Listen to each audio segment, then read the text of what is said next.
And so a lot of faith that the Chinese would go democratic gets lost after 1989. But the good news, Russia and China are back. Everyone forgets that. And so what happens is the world puts a whole lot of sanctions on China for the Tiananmen Square massacre, including George H.W. Bush. But what happens is relations between the Soviets and the Chinese get normalized again. So Treaty of Mutual Assistance and Friendship is back on. We are so back. And Gorbachev goes, well, because you've been sanctioned, you need supplies. We can give you supplies. And so not only do they become friends again, they actually become immediate trading partners, and that trading relationship is going to be really important. And Xi Jinping, when Putin has his issues of getting sanctioned, Xi Jinping doesn't forget that the Soviet Union helped China when they got sanctioned. And that's a bit of context that gets forgotten about when it comes to the Chinese-Russian relationship. So we have the dissolution of the Soviet Union, and so obviously we've got your different countries that become independent nations. You've got like your Kazakhstans, your Tajikistans in the kind of like Central Asian region. But Russia is primarily who we're going to be talking about from this point onwards in terms of the Sino-Soviet relationship or the Sino-Russian relationship. So, Soviet Union dissolves, and in the 90s, they go through the real hardship that we spoke about with Boris Yeltsin. We've got shock therapy, and we've got the like Russian GDP plummeting. China needs to help them out here. It's time for China to return the favour that Gorbachev did for them. By the way, Gorbachev's long gone. It's Boris Yeltsin who's in now. We talked about cool names for your kind of alliances and that sort of thing. This one, I think, is the coolest of them all. Wow. Russia and China, they join an organisation called the Shanghai Five. Oh, yes, that's absolutely an Avengers level. Yeah. I'm thinking Kung Fu Panda, like... Yeah. Furious 5. I also like that it says high five in it, like... 1,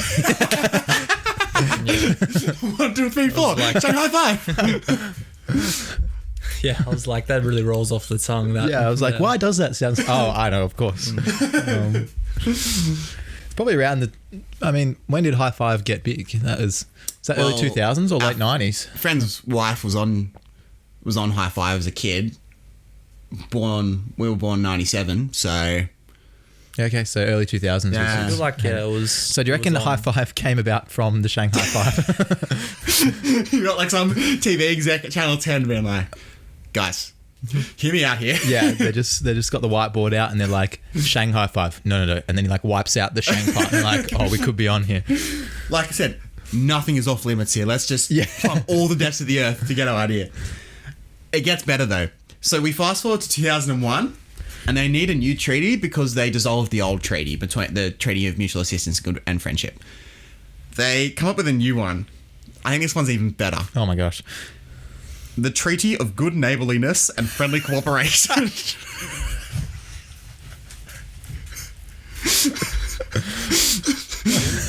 What did you say? Neighbourliness? Good neighbourliness. That is brilliant. And friendly cooperation. Again, AUKUS is just so lame compared to that. Yeah, how do you sell like AUKUS to the masses? But the Treaty of Good Neighbourliness, and I can get behind that. No one wants to be a bad neighbour. Like, it plays into the... Everybody needs good neighbours. Exactly. Yeah. It's when good neighbours become good friends. Yeah. So, I don't know. In terms of level of friendship, is it one rung low of... Because it's not mutual assistance friendship, it's good neighbourliness. Yeah, neighbourliness sort of implies that you're kind of forced to relate just by virtue of... Geography. Being next to each other, yeah. Yeah. And maybe that's what they're saying. They're like, we're not mates. If I see you in the playground, I'm not coming over to say hi, but I'll be civil. And we're across the fence. We're more than just acquaintances. Exactly. Yeah.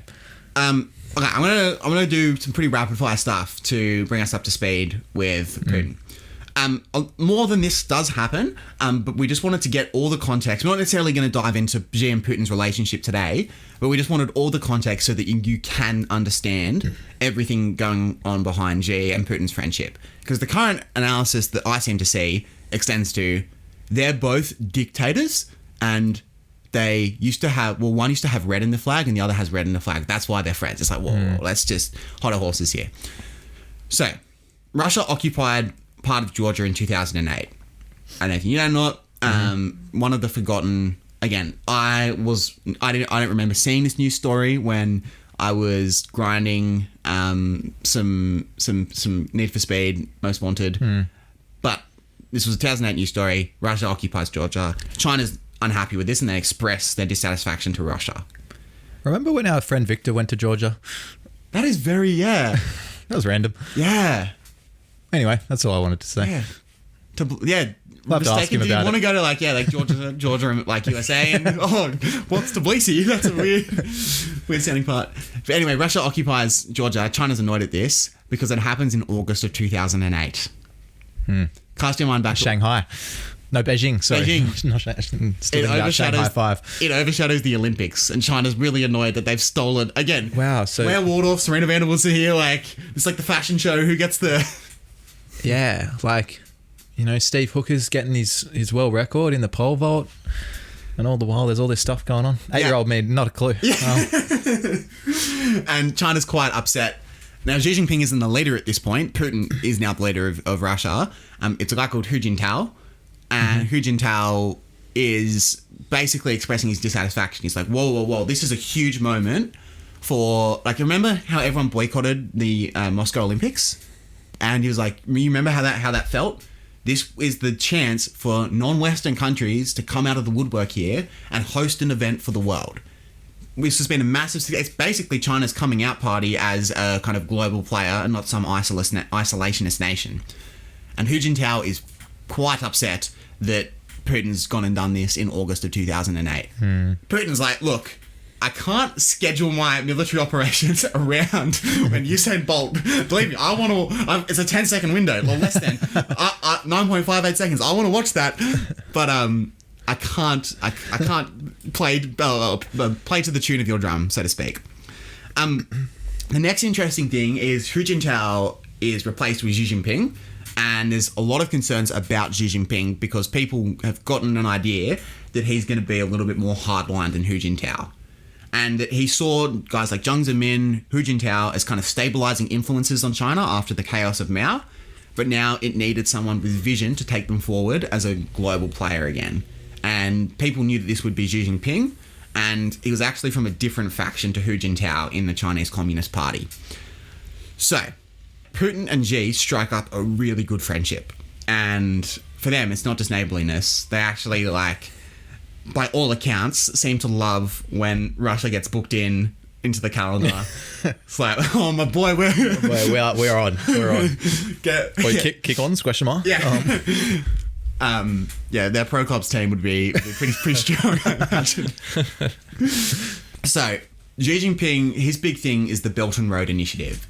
That we are going to build infrastructure in all of these countries, and in the same way that the Silk Road connected the ancient world at the hands of China, we are going to connect the world together today.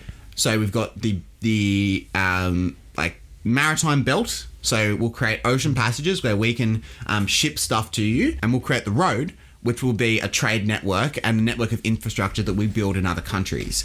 So we'll build stuff in Pakistan. We'll help build the trains in Kenya, and we'll link the world together by building this. And they get Russia in on this as well, and they build in Russia. So mutual assistance and friendship has gone up another level. Putin gets sanctioned. I don't know if you remember 2014, similar time to James Rodriguez's goal. Again, Putin loves to time it in sync with world events. Yeah. The occupation of Crimea. Yeah, the precursor to the current war. Yeah, I'm familiar, but I don't know tons about it. What was really interesting was that Putin got sanctioned, and Xi Jinping remembered how the Soviets treated them during Tiananmen Square. And so Xi continues and actually increases the trade between China and Russia during the Crimean crisis. Now, you remember when Stalin died, Khrushchev and Mao weren't immediately enemies, but Khrushchev made an offer to Mao that Mao was insulted by. Oh, the joint navy ship. Yes, joint naval fleet together. That had been the Achilles heel between China and Russia last time. Xi Jinping and Putin are like, let's do what divided us last time. And they do joint naval and military exercises together. So you've got basically, like, again, if they're practicing invasions or practicing kind of like policing operations, the key thing for China is that China's People's Liberation Army had pretty much been a territorial army up until that point. In that all they were doing was they were defending like northern borders. They'd fought in Korea. They'd fought in the Chinese Civil War. They hadn't had any major operations, and the Navy had been effectively useless up until this point. So Xi Jinping needs his Navy to get trained, and the kind of consciousness of actual naval battles has been lost for decades now. So he gets Putin to help train them. And together, the People's Liberation Army, the Chinese Navy, and the Russian military do a whole bunch of joint exercises together. Mao Zedong also felt insulted that he was clearly seen as the junior partner in the relationship. As a quick side note, Cricket Australia interviewed all the players as to what they watched on the flight. Yeah, Usman went back to suits. Yes. Classic. Obviously, we had the Soviets being the senior partner, and we had the Chinese as the junior partner.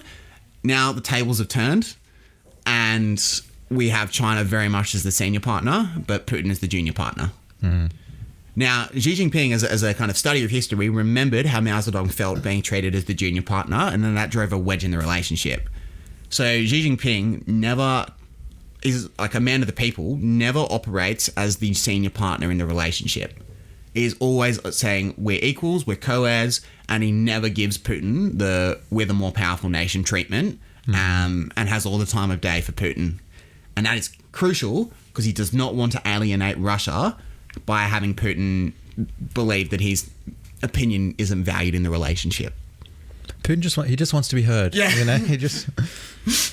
Don't we all, right? No, I'm not asking for solutions. Please stop trying to fix my problem, China. Yeah, he's just venting. Have you tried pulling your forces out of Georgia? No, I didn't come to you for this. Have you had enough water to drink today?